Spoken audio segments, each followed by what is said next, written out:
Cyprus, प्रधानमंत्री मोदी की पहली यात्रा या किसी भी प्रधानमंत्री की पहली यात्रा, साइप्रस जाने का जो डिसीजन था, बड़ा इंपॉर्टेंट डिसीजन था, क्योंकि तुर्की की साइप्रस से दुश्मनी और इंडिया साइप्रस से और ग्रीस से दोस्ती बढ़ा रहा है। क्यों? क्योंकि तुर्की हमारा कॉमन एनिमी है। जब साइप्रस पहुंचे तो प्रधानमंत्री मोदी के एक ऑफिशियल ने पैर छुए, पैर छू के आशीर्वाद दिया। हमारे पास वो वीडियो है, मैं उस वीडियो को कमेंट में डाल रहा हूं, आप कमेंट में जाकर देख सकते हैं। ये यात्रा इतनी इंपॉर्टेंट क्यों है और कैसे मोदी जी ने एक तीर से तीन निशाने मारे। एक साइप्रस, दूसरा कनाडा को भी औकात दिखा दी। कनाडा में भी इस समय बड़ी सारी एंटी मोदी रैलीज चल रही हैं, जिसे बोलते हैं आतंकवाद और खालिस्तानियों की रैली चल रही है। वैसे साइप्रस की अहमियत क्या और प्राइम मिनिस्टर मोदी की इस विजिट से क्या गेम चलेगा, इस पर बात करने के लिए हमारे साथ ब्रिगेडियर शार्दुल सर बहुत बहुत स्वागत आपका हमारे शो में। सर एक चीज, शर्मा जी बहुत बहुत धन्यवाद अपने चैनल पर बुलाने के लिए, और मैं उम्मीद करता हूं कि मैं आपके सारे प्रश्नों का सही और बिल्कुल ऑब्जेक्टिवली जवाब दूंगा, ऐसा मेरा मानना है। Thanks a lot sir. Sir ये जो साइप्रस है, एक छोटा सा कंट्री है, इधर जाने की अहमियत क्या है? देखिए, अगर साइप्रस का ज्योग्राफिकल लोकेशन आप देखेंगे तो ये बहुत ही अहम लोकेशन में है। ये मेडिटेरियन सी में एक आइलैंड कंट्री है, और वो ऐसा आइलैंड कंट्री जिसके प्रॉक्सिमिटी में इजराइल है, सीरिया है, लेबनान है, टर्की है, और तमाम यूरोपियन नेशन उसके वेस्ट में पड़ते हैं। तो इसकी जो लोकेशन है अपने आप में एक बहुत ही महत्वपूर्ण लोकेशन है, और जो साइप्रस के लिए इसीलिए पूरे यूरोप की और मिडिल ईस्ट की इस पे आंख जमी रहती है कि इसके कैसे रिसोर्सेज को एक्सप्लॉइट किया जाए। देखिए, जहां तक साइप्रस का सवाल है, टर्की ने देखिए 1983 से इसके नॉर्दर्न हिस्से में तकरीबन 1/3 हिस्सा टर्की के कंट्रोल में, और बैलेंस आज की डेट में वहां साइप्रस की सरकार है। ये जो लोकेशन है ये एक विंडो ऑफ अपॉर्चुनिटी प्रोवाइड करता है। दो इलाकों को आप इफेक्टिवली कवर कर सकते हैं। एक है मिडिल ईस्ट, और जो वो मिडिल ईस्ट जहां पे कि आज की डेट में क्राइसिस है, सीरिया, लेबनान और इजराइल, और दूसरी तरफ टर्की, और टर्की का रास्ता खुलता है देखिए ब्लैक सी में, और यूक्रेन और रशिया। तो इसकी एक बहुत बड़ा ही ज्योग्राफिकल लोकेशन, ऐसी स्ट्रेटेजिक लोकेशन है कि सारे लोगों की इस पे नजर है। और साइप्रस जो है वो एक डेवलप्ड नेशन है, तमाम तरीके का ब्यूटीफुल कंट्री है, तमाम तरीके के बीचेस है, एडवांस कंट्री है, पर कैपिटा इनकम अच्छी है। लिहाजा हिंदुस्तान ने और हिंदुस्तान के प्रधानमंत्री, मेरा मानना है कि जितने वो इंटरनल पॉलिटिक्स में दखल रखते हैं, उतना ही उनका जो महारत हासिल है वो एक्सटर्नल अफेयर्स में भी है। उनके जो नुमाइंदे फॉरेन मिनिस्टर हैं जयशंकर, वो भी अब यूरोप के 7 दिन के दौरे पे थे, और एक ऐसा माहौल बनाया गया क्योंकि ऑपरेशन सिंदूर में जिस तरीके से टर्की ने पाकिस्तान का साथ दिया, उसको एक सबक सिखाना जरूरी था, उसको एक बहुत ही सिग्नलिंग करना, मैसेज देना बहुत जरूरी था कि अगर आप पाकिस्तान के लाइन में खड़े होंगे तो साइप्रस एक ऐसा कंट्री है जिससे आपके रिलेशन ठीक नहीं है। वहां पे देखिए ग्रीन लाइन जो बफर जोन है बिटवीन साइप्रस और टर्की, वहां पे भी विजिट हमारे प्रधानमंत्री करेंगे। तो ये क्लियर कट दिखाता है कहीं ना कहीं हमारे प्रधानमंत्री ने टर्की को आईना दिखाया है। हिंदुस्तान के बरखिलाफ जो जाएगा, हिंदुस्तान उसको छोड़ेगा नहीं, चाहे उसको डिप्लोमेटिकली हम कॉर्नर करें, चाहे हम उसके जो जिससे उसके रिलेशन स्ट्रेन है उसके साथ हम अपना ट्रेड और इन्वेस्टमेंट करें, या फिर हम उसको उसकी सही जगह दिखाएं।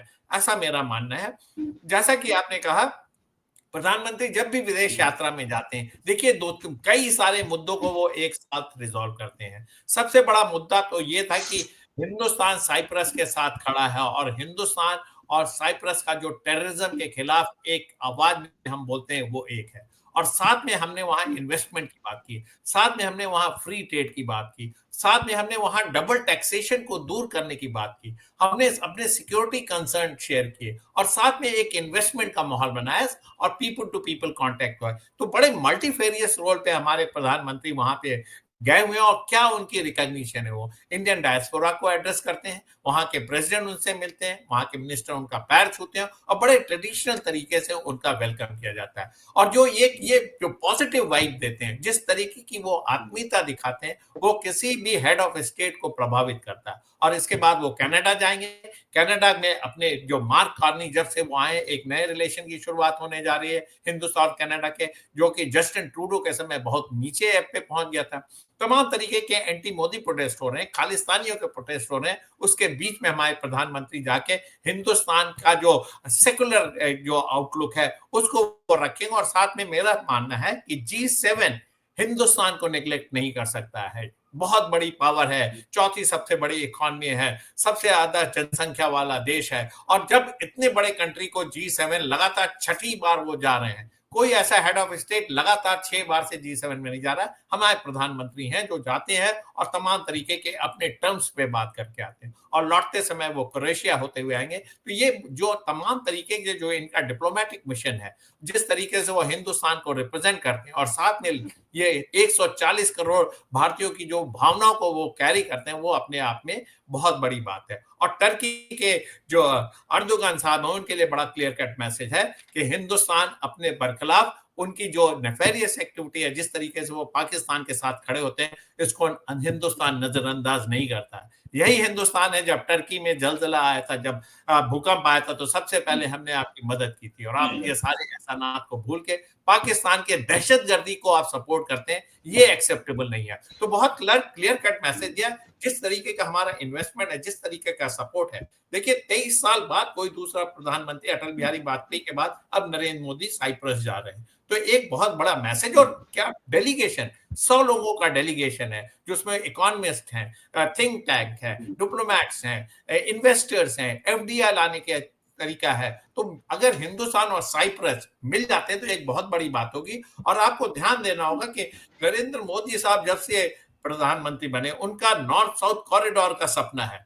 चाबहार पोर्ट से मिडिल ईस्ट से सेंट्रल एशियन रिपब्लिक, और साइप्रस होते हुए यूरोप का एक्सेसिबिलिटी। अगर हमें ये एक्सेसिबिलिटी मिलती है तो हिंदुस्तान के गुड के लिए कितना बड़ा मार्केट ओपन होगा। और हमारे जो कंज्यूमर आइटम है वो बड़े कॉम्पिटेटिव रेट पे है, तो यूरोप में तहलका मचेगा, चाइनीज मार्केट को चैलेंज करेगा। और साथ में हमारा इकोनॉमिक प्रॉस्पेरिटी और जो बैलेंस ऑफ पेमेंट का जो इश्यू है वो सारे रिजॉल्व होंगे। साथ में हमारा जो फॉरेन एक्सचेंज डेवलप होगा वो बहुत कलोसल होगा। तो भारत एक तरक्की की राह पे, और इस तरीके की अगर इकोनॉमिक एक्टिविटी को हम प्रेशर देते रहे तो हम आगे आने वाले दिनों में तीसरी सबसे बड़ी अर्थव्यवस्था तो बनेंगे ही, साथ में एक हमारा जो मैन्युफैक्चरिंग हब, प्रोडक्शन हब और मार्केट हब हम बनते चले जा रहे हैं, वो सपना हिंदुस्तान साकार करेगा और 2047 तक एक डेवलप नेशन बनेगा। यस रोहित जी। राइट सर, एक चीज और, ये साइप्रस की जो लोकेशन है वो इसराइल के पड़ोस में, वो मेडिटेरेनियन के सेंटर में।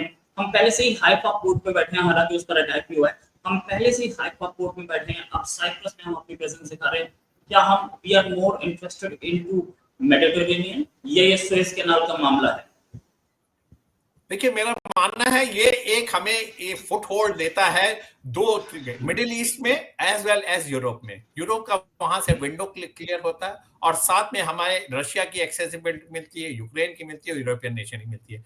ये जो मेडिटेरियन सी का जो आइलैंड कंट्री, इस पे सबकी नजर। टर्की ने क्यों 1/3 एरिया पकड़ा? क्योंकि उसको वो आता है कि ऑटोमन एम्पायर का सपना देख रहे हैं अर्दोगन साहब, और ऑटोमन का सपना वो सीरिया, लेबनान और साइप्रस के थ्रू अगर आप मिडिल ईस्ट में घुसते हैं तो एक आपकी हेजमनी वहां बनती है, एक तरीके का वर्चस्व बनता है। लेकिन उसको चैलेंज करने वाले बहुत हैं। यूरोपियन नेशन है, हिंदुस्तान भी उस पर खड़ा हुआ। हाइफा जो पोर्ट है उसमें हमारी भागीदारी है। साइप्रस मिल जाता तो एक बहुत बड़ा विंडो देखिए, जो मेडिटेरियन सी के जो पोर्ट है उस पे हमें एक्सेसिबिलिटी मिलती है। स्वेज कैनाल का जो इशू है वो अल्टीमेटली एक पैसेज देता है यूरोप को, लेकिन अगर हम उसका ऑल्टरनेटिव रूट देख लेते हैं, जो कि हमारा नॉर्थ साउथ कॉरिडोर है, चाबार पोर्ट से लेके Middle East and Cyprus and Europe, तो एक अल्टरनेटिव रूट देता है जो डिपेंडेंसी ऑफ सुएज कैनाल कम होगी, और जो रेवेन्यू जनरेशन जो सुएज कैनाल के थ्रू इजिप्ट को मिलता है उसमें कमी आएगी, और एक मार्केट बहुत बड़ा ओपन मिलता है। तो एक बड़ा ही क्रूशियल स्ट्रेटेजिक इलाका है,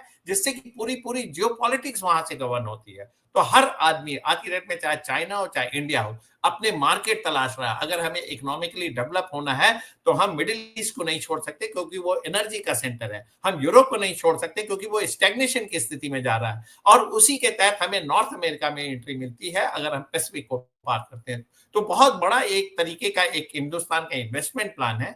और हमारे देखिए एशियन कंट्री में पहुंच है, हमारी साउथ एशियन कंट्री में पहुंच है, मिडिल ईस्ट और इस तरीके से यूरोप, एक पूरे विश्व में एक ग्लोबल विजन के साथ हम काम कर रहे हैं। और साथ में जो सबसे बड़ा मुद्दा जो करंट है, ऑपरेशन सिंदूर में जिस तरीके से टर्की ने पाकिस्तान को सपोर्ट किया, हिंदुस्तान ने उसका कॉग्निजेंस लिया है। अजरबैजान ने जिस तरीके से पाकिस्तान को सपोर्ट किया, उसका कॉग्निजेंस हिंदुस्तान ने लिया है। लिहाजा उनको आईना दिखाना जरूरी था। और जब हमारे प्राइम मिनिस्टर साइप्रस की धरती पे खड़े होके और जब ग्रीन लाइन को जाके देखेंगे, उस इलाके का मुआयना करेंगे, देखेंगे, अपनी प्रेजेंस दिखाएंगे, तो ये एक सिग्नल होगा टर्की के लिए कि अब आपको इस इलाके से या तो निकलना पड़ेगा या अपनी एक्टिविटीज को बेंड करना पड़ेगा, या आपको हिंदुस्तान का एलाई या हिंदुस्तान के पक्ष में अपने विचार को रखना होगा। तो इस तरीके का एक बहुत क्लियर कट मैसेज टर्की के लिए जा रहा है, ऐसा मेरा मानना है। Right, clear cut message Turkey के लिए जा रहा है सर। फाइनली प्राइम मिनिस्टर भी कनाडा जाएंगे। पाकिस्तानी बहुत सारे खुश हो रहे थे कि प्राइम मिनिस्टर क्या तो कनाडा जाने का G7 का मौका नहीं मिला जी, वो इनविटेशन नहीं मिला। अब एक नई खबर है और ये भी चीख रहे थे कि इंडियन पाकिस्तानी आर्मी चीफ को वहां पाकिस्तान अमेरिका के आर्मी के 250th रेजिंग डे पर इनविटेशन मिला है। खबरें चेंज हो गई, इंडिया को इनविटेशन आ गया और पाकिस्तान की आर्मी चीफ को इनविटेशन नहीं मिला है, ऐसा क्लैरिफिकेशन व्हाइट हाउस का है। तो कुछ पाकिस्तानियों के लिए बोलना चाहेंगे सर? देखिए, एक बड़ा डिफरेंट डायनेमिक्स है इंटरनेशनल पॉलिटिक्स में। देखिए, कोई कंट्री आपका परमानेंट मित्र या दुश्मन नहीं होता है, चीजें बदलती, डायनेमिक्स चेंज होते हैं। और डोनाल्ड ट्रंप ने पहले आसिफ मुनीर को बुलाया, बोला कि आपको परेड में इंक्लूड करेंगे। मकसद उनका एक था कि जब ईरान के ऊपर इजराइल हमला कर रहा है तो आसिफ मुनीर को अमेरिका बुला के बैठा दो, जिससे कि वो किसी भी तरीके से ईरान की अगर वो मदद करना चाहते हैं तो शायद ना कर पाए, क्योंकि आसिफ मुनीर ही आज की डेट में पाकिस्तान की सत्ता में बोल रहे हैं। उनका जो गवर्नमेंट है वो आज की डेट में डिफंक्ट है, शहबाज शरीफ नहीं एग्जिस्ट कर रहे हैं, आसिफ अली जरदारी नहीं एग्जिस्ट कर रहे हैं, उनके मिनिस्टर नहीं एग्जिस्ट कर रहे हैं। तो लिहाजा आसिफ मुनीर को अपने आप बुला के बैठा लिया। जब हमला हो गया तो बोला अब आपको विक्ट्री परेड में अटेंड करने की जरूरत नहीं है। दूसरा, हिंदुस्तान के जब प्राइम मिनिस्टर को नहीं बुलाया गया तो G7 नेशन में खलबली मची। हिंदुस्तान का दबदबा है, बोला मार्केट कहां जाएगा, कंज्यूमर आइटम कहां आएंगे, कहां मत, तो ऐसे ही स्टैग्नेशन की स्थिति में है। अमेरिका क्या का तमाम तरीके का जो बैलेंस ऑफ पेमेंट, जो ट्रेड डेफिसिट है, वो कैसे जाएगा, ट्रिलियन ऑफ डॉलर उनके जो लोन है वो कैसे होंगे, कैसे अमेरिका फिर से ग्लोरीफाई करेगा। क्या आप अकेले एग्जिस्ट कर सकते हैं? यही हाल इटली का, यही हाल इंग्लैंड का, यही हाल जर्मनी का, यही जापान और कनाडा, ये जितने G7 के कंट्री हैं, इनको लगा कि मार्केट ही नहीं है, कहां मेरे इक्विपमेंट या रसद की खपत होगी, तो हिंदुस्तान को बुलाओ। हिंदुस्तान एक बहुत बड़ा पर्सपेक्टिव मार्केट है और जब हिंदुस्तान के प्रधानमंत्री जाएंगे तो अपने टर्म से बात करेंगे, अपना टैरिफ के पे बात करेंगे, टैरिफ की इक्वालिटी होगी। अगर टैरिफ डोनाल्ड ट्रंप टैरिफ की बात करते तो हिंदुस्तान बोलेगा कि आप यहाँ के आइटम इतने महंगे हैं उसके, और या फिर इस तरीके के जो पैरिटी की बात होगी, इक्वल टर्म्स में बात होगी, आंख में आंख डाल के बात होगी। तो इस तरीके के जब हम अपने विजन के साथ वहां जाते हैं तो नेचुरली हम इक्वल टर्म्स में बात करेंगे। नहीं बुलाना तो बहुत आसान था, नहीं बुलाते तो उनकी मार्केट सफर हो रही थी, उनकी इकोनॉमी सफर हो रही थी, उनके आइटम को मार्केट नहीं मिल रहा था। अब हिंदुस्तान जाएगा तो हिंदुस्तान अपने मार्केट को लेके जाएगा और उनके ऊपर ज्यादा से ज्यादा ऐसा प्रेशर या ऐसा माहौल क्रिएट करेगा जिससे हमारे कंज्यूमर गुड वहां पे जाएं एट द इक्वल फुटिंग। और साथ में इतनी बड़ी इकोनॉमी, इतना बड़ी जनसंख्या वाला देश, आप इसको नेग्लेक्ट नहीं कर सकते, जिसकी acceptability north, south, east, west चारों जगह पे है। तो हिंदुस्तान एक मैसेज लेके जाता है, ये प्रधानमंत्री का करिश्मा है, उनका बात करने का तरीका है, उनकी पॉजिटिव एनर्जी है जो पूरे नेशन, पूरे वर्ल्ड को इंप्रेस करता है। और जहां तक कनाडा का सवाल है, देखिए new beginning has been made.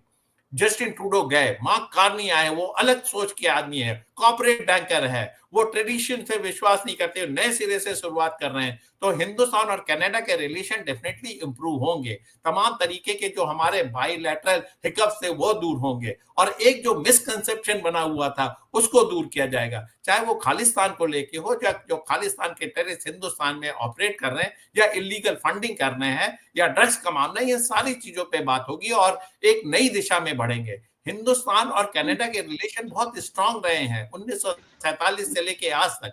तो मेरा मानना है कि एक नई चेंज की तरफ हम बढ़ रहे हैं, और व्हाई नॉट, एक बहुत बड़ा तबका हमारा कनाडा में सेटल है, बहुत बड़ा इंडियन डायस्पोरा वहां पे है, हम वहां agriculture, science, technology, mines, oil, तमाम फील्ड में काम कर सकते हैं। तो लिहाजा हमारे प्रधानमंत्री जब जाएंगे और बायलैटरल टॉक होगी तो इस दिशा में भी काम होगा, और खालिस्तानियों के लिए एक मैसेज होगा कि आपको अपने रास्ते को बदलना होगा, हिंदुस्तान को आप कमजोर नहीं समझे। अगर खालिस्तानी एक्टिविटी को कनाडा की धरती में बढ़ावा मिलता है तो उसको रोकना पड़ेगा, और इसके लिए हिंदुस्तान अब कनाडा की सरकार पे दबाव बनाएगी, ऐसा मेरा मानना है। राइट, कनाडा की सरकार पे दबाव बनाएगी, नो डाउट। सर एक चीज और, पहली बार नहीं हो रहा, दूसरी बार हो रहा है कि कोई non Hindu Pakistan Indian prime minister की चीफ, इंडियन प्राइम मिनिस्टर के पैर छू रहा है अपनी धरती, इंडिया में नहीं।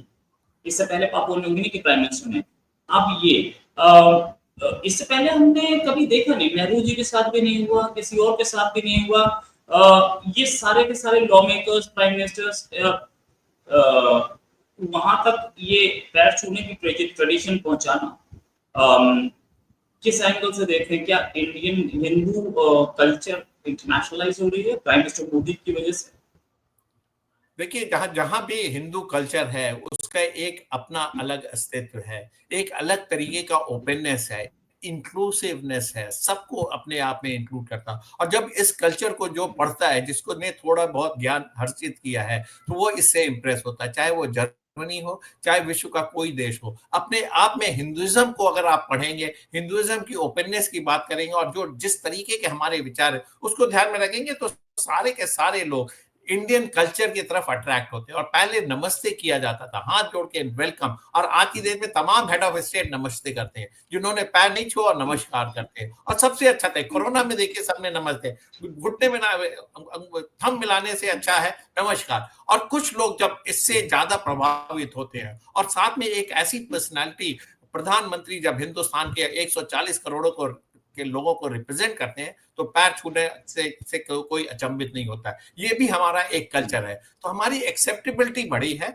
हम विश्व गुरु और विश्व मित्र की दिशा में अग्रसर हैं, अग्रसर हो चुके हैं, और आगे भी करते रहेंगे। तो मेरा मानना है कि हम देखिए किसी संकीर्णता में नहीं पड़ते हैं, हमने हिंदुइज्म को प्रोपोगेट नहीं किया है, हमने उसको एज इट इज छोड़ रखा। आप पढ़िए, ज्ञान हासिल करिए, इंप्रेस होते तो इम्बाइब करिए, और तमाम हिंदू कल्चर से विश्व प्रभावित है, ऐसा मेरा मानना। और साथ में जब एक तरीके की लहर चलती है, एक तरीके का वेव है, यहाँ के हिंदुस्तान विश्व पटल में इतनी बड़ी ताकत बन के उभर रहा है, तो नेचुरली पैर भी छुएंगे, नमस्कार भी करेंगे, और ये देखिए प्रथा आगे एक्सटेंड होते हुए दिख रही है, ऐसा मेरा मानना है। Right, right. Thanks a lot sir for joining. और प्राइम मिनिस्टर्स के बाद कनाडा जाएंगे, हो सकता है कनाडा में भी कुछ बड़ी चीजें सामने आए, हम लोग हमारी पैनी नजर होगी। पैनी नजर इस पे भी रहनी चाहिए, क्योंकि साइप्रस से कुछ बाहर आ सकता है। ऐसा रेयरली होता है कि प्राइम मिनिस्टर किसी कंट्री में ओवरनाइट स्टे करे। ओवरनाइट स्टे करने का मतलब ये है कि प्राइम मिनिस्टर को कुछ इंपॉर्टेंट बातें करनी थी, और अब तकरीबन 24 घंटे से ज्यादा हो चुके प्राइम मिनिस्टर को साइप्रस में। तो कुछ बहुत ही इंपॉर्टेंट है जिसकी वजह से प्राइम मिनिस्टर ने 24 घंटे दिए हैं। प्राइम मिनिस्टर और प्राइम मिनिस्टर की टीम, आप जानते हैं कि तकरीबन 4-5 घंटे की नींद के बाद फिर से काम में लग जाती है, और बाहर होते तो और भी कम सोते हैं। जो काम करने का इनको वो मिला है, विंडो मिली है, बड़ी लंबी है, मीटिंग्स की विंडो बड़ी लंबी मिली है, कुछ है जो कि अभी सामने आना चाहिए। Thanks a lot sir for joining. जल्दी एक डिस्कशन और करेंगे। नमस्कार, धन्यवाद। थैंक यू रोहित जी, बहुत अच्छा लगा आपके चैनल पे आके, थैंक यू वेरी मच।